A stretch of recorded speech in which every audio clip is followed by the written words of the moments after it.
Hello everyone, मैं रोहित आप सभी का स्वागत करता हूं हमारे यूट्यूब चैनल एजुफिट में। तो देखिए आज हम करने जा रहे हैं अपना फोर्थ चैप्टर, जिसकी फर्स्ट एक्सरसाइज करेंगे 4.1। ठीक है, तो देखिए इसका क्वेश्चन यहाँ पर लिखा हुआ है मैंने, तो करते हैं बिना टाइम वेस्ट किए।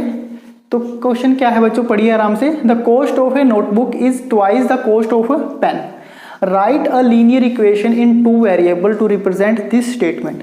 आपको समझ में आई क्या बात कहा उसने, कि एक नोटबुक है उसका कॉस्ट क्या है, ट्वाइस है the cost of a pen. तो आपको दो चीजें हैं यहाँ पर, एक नोटबुक है और एक पेन है ना। मैंने कहा था दो चीजें होंगी आपके पास, उन्हीं को हमने क्या कर लेना है, एक x मानेंगे हम एक चीज और एक y मानेंगे। यहाँ पर x और y क्या होंगे, इसके प्राइस होंगे। मान लीजिए हम क्या कर लेते हैं, सोल्यूशन लिखेंगे इसका। बहुत ही ज़्यादा ईजी है ये, और आपके पास आगे बहुत सारी ऐसी स्टेटमेंट आएंगी। सिंपल सा क्वेश्चन दिया है ये आपको। तो देखिए लेट कर लिया हमने, लेट द कॉस्ट ऑफ अ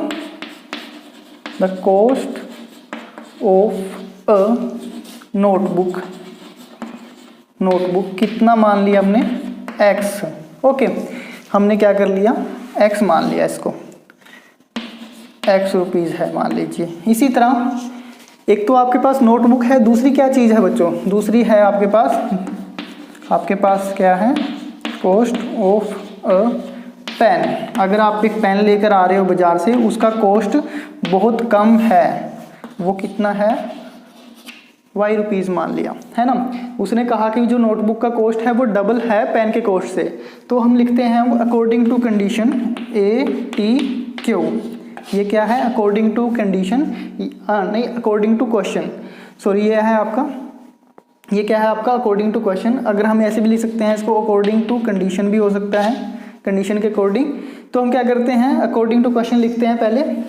तो देखिए क्वेश्चन के अकॉर्डिंग क्या है, नोटबुक का प्राइस क्या है, डबल है पेन के प्राइस से। तो इसका मतलब क्या हो जाएगा आपका, x इक्वल टू कितना हो जाएगा, 2y। ये आपकी क्या होगी, ये आपकी स्टेटमेंट होगी इसकी फॉर्म में, लीनियर इक्वेशन की फॉर्म में। ठीक है, अच्छा एक चीज़ और है, हमारी जो स्टैंडर्ड फॉर्म होती है वो क्या है बच्चों, ax plus by plus c equal to 0। तो अगर हम इस इक्वेशन को इस फॉर्म में लिखना चाहें तो वो भी लिख सकते हैं। तो यहाँ देखिए x minus 2y is equal to 0, ये आपकी ऐसे भी हो सकती है, ये भी सही है, ये भी सही है। ठीक है, इसमें तो आपको डायरेक्टली पता लग रहा है कि x इक्वल टू क्या है, 2y है ना। जो नोटबुक का प्राइस है वो क्या है, पेन के प्राइस से डबल है, ये आपका। तो हाँ बच्चों देखिए सेकंड क्वेश्चन क्या है आपका, express the flowing linear equation in the form ax plus by plus c, जैसे मैंने अभी बताई थी आपको स्टैंडर्ड फॉर्म, है ना। And indicate the value of a b and c in each case. तो आपको पहले क्या करना है, ये जितनी भी इक्वेशन मैंने लिखी हुई हैं 8, ठीक है, आपकी बुक में है ये सारे, इनका क्या करना है, आपको कंपेयर करना है विद स्टैंडर्ड फॉर्म के साथ। तो हम इसको क्या करते हैं, लिख लेते हैं पहले। आपको सभी के लिए यही काम करना है, कंपेयर इट विद, किसके साथ कंपेयर करोगे बच्चों, ax plus by plus c is equal to 0। You get, आप देखिए a की वैल्यू x के यहाँ पर क्या लग रहा है मल्टीपल में। पहले तो ना इस इक्वेशन को ऐसी फॉर्म में लिखिए, ax plus by plus c, ये आपका इधर होना चाहिए, इक्वल में क्या आना चाहिए, 0। ठीक है, तो इसको हम थोड़ा सा मॉडिफाई कर लेते हैं। तो यहाँ पर देखिए 2x प्लस 3y माइनस कितना हो जाएगा, 9.35, ये इसके ऊपर बार इज इक्वल टू 0। तो देखिए अब आपको पता लग गया होगा कि a क्या है, देयरफॉर थोड़ी जगह की कमी कर दी मैंने यहाँ पर, कोई बात नहीं, a is equal to 2, b is equal to क्या है, 3 आया, है ना। क्योंकि आपको ये देखना है कि बस ये देखिए a x के मल्टीपल में क्या लग रहा है, उसको कोफिशिएंट देखना है। मैंने बताया था x का कोफिशिएंट क्या है 2, b क्या है y का कोफिशिएंट वो कितना हो जाएगा 3, और c क्या है आपकी कांस्टेंट टर्म। अब यहाँ पर प्लस c था, पर यहाँ पर कैसी आ रही है, माइनस की आ रही है, तो क्या हो जाएगा माइनस 9.35, ये आपके आंसर हो जाएंगे। और साथ में इसके ऊपर बार भी है ना। इसी तरह देखिए इसमें भी आप क्या करोगे, इसको कंपेयर करोगे विद स्टैंडर्ड फॉर्म के साथ, ax plus by plus c equal to 0। तो देखिए यहाँ पर a कितना हो जाएगा, a x का कोफिशिएंट, a के मल्टीपल, x के मल्टीपल में क्या है, a 1 है ना। x अगर यहाँ पर एग्जिस्ट कर रहे हैं तो 1 की वजह से ये एग्जिस्ट कर रहे हैं, क्योंकि 1 इंटू समथिंग होगा तभी तो x होगा। तो इसलिए हमने कहा भाई ये क्या है, इसका मल्टीपल 1 है, तो इसका कोफिशिएंट a हो गया है। और b क्या है, देखिए b क्या है, y का कोफिशिएंट, y के मल्टीपल में क्या लग रहा है आपका, माइनस का 1/5, है ना, माइनस का है साथ में। इसी तरह देखिए C क्या है बच्चों आपका -10। आई बात समझ में? कंपेयर करना आना चाहिए, कोफिशिएंट पता होने चाहिए, अगर नहीं पता तो बहुत ही गलत बात है, ठीक है। तो मैं यहाँ पर बताता जा रहा हूँ आपको। पहले इसको स्टैंडर्ड फॉर्म में लिखिए, 2x + 3y - 6 = 0। कंपेयर करने पर क्या हो जाएगा, a की वैल्यू -2, a यहाँ पर देखिए ये a होता है, ये b है y के साथ लग रहा है, और ये सारी टर्म क्या है आपकी c। तो सीधी सी बात है, लिखते जाओ, इतनी कुछ बड़ी बात नहीं है, बस आपको वो बता रहे हैं कि कौन सी चीज़ कहाँ पर पड़ी है। इससे प्रैक्टिस हो जाएगी आपको a और b और c देखने में। अब इसको भी पहले स्टैंडर्ड फॉर्म में लिखिए। ये क्या हो जाएगी, x - 3y = क्या आएगा बच्चों, 0।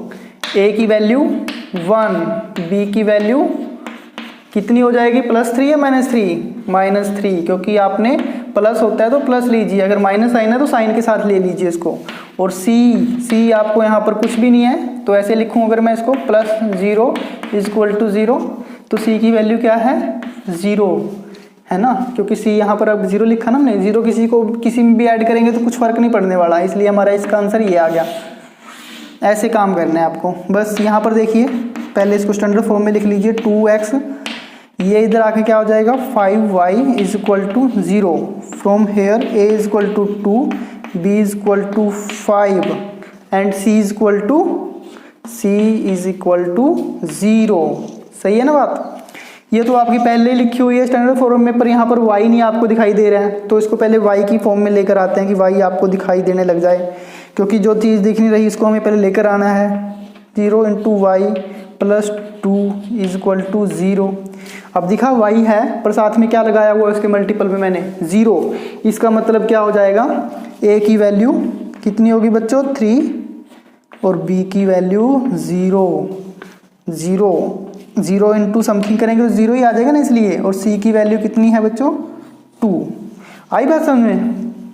कंपेयर किया, अगर नहीं दिखाई दे रहा तो 0 × y कर लिया, क्योंकि 0 × y करूंगा तो 0 ही आ जाएगा, तो वही चीज़ बन जाएगी। दोबारा से लिखना इसलिए ज़रूरी था क्योंकि आपको, कई बच्चों को देखो पता नहीं लगता कि कहाँ पर, अगर हमारे b की वैल्यू हम सोचेंगे कि है ही नहीं है इसके अंदर, है नहीं तो बस सीधा किया हो जाएगा, 0 हो जाएगा। वैसे तो अगर y की टर्म है नहीं तो क्या कहोगे आप, b 0। अगर किसी को नहीं ऐसे पता लगता तो आप उसको ऐसे समझा सकते हो, है ना, किसी को भी आप ऐसे समझा सकते हो भाई। अब देखिए y - 2 = 0, सिंपल सी बात है। अब इसको भी आप ax + by + c = 0, पर यहाँ पर x की टर्म तो है नहीं, क्या करेंगे, सबसे पहले x की टर्म लेकर आते हैं, तो 0 × x लिख लूँ, y की है तो y की लिखेंगे भाई, और -2 है 0। और किसी के साथ छेड़छाड़ी नहीं करनी, जो चीज़ जैसे है वैसे ही लिखनी है, अगर जैसे थी वैसे ही लिख दी, ठीक है, फालतू किसी को तंग नहीं करना मैं। अब देखिए a कितना हो जाएगा बच्चों, a कितना हो जाएगा, 0। अब देखिए b, y के मल्टीपल में क्या लग रहा है, 0 लग रहा है, y के मल्टीपल प्लस लग रहा है, यहाँ पर 1 देखना है आपने, 1 लग रहा है ना, 1 × y होगा तभी तो y है। अच्छा, फिर यहाँ पे c की वैल्यू +2 -2 है ना। यहाँ पे देखिए, अब ये बहुत ही कॉम्प्लिकेट क्वेश्चन है मुझे लग रहा है, पर बहुत ही आसान है बच्चों, कुछ नहीं है। अब क्या करें, सबसे पहले हमें ax + by की फॉर्म में लिखेंगे, तो देखिए 2x -5, देखिए -5 में यहाँ लिख देता हूँ, और मुझे अब ना y की टर्म भी लेकर आनी है, इसलिए मैंने इसको थोड़ा दूर कर दिया, इसके पास से दूर कर दिया, क्योंकि यहाँ पर क्या आ जाएगी, मेरी y की टर्म आ जाएगी, है ना, ये साइन बीच में आ गया, और = 0। अब आप सभी को a b निकालना आ गया होगा, यही होगा ना, a b और c। ये आपकी एक्सरसाइज थी, इतनी छोटी सी एक्सरसाइज थी, ठीक है। आपको घबराना नहीं है, अच्छे से करना है इन सभी क्वेश्चन को। अगर किसी को किसी भी चीज़ में डाउट आ रहा है तो है हम, ठीक है, आप करिए, हमें कमेंट कीजिए और उसका हम रिप्लाई करेंगे आपको, ठीक है। तो इस वीडियो में आपको ये 2 क्वेश्चन करवाने थे, उसके बाद मिलते हैं आपके 4.2 में।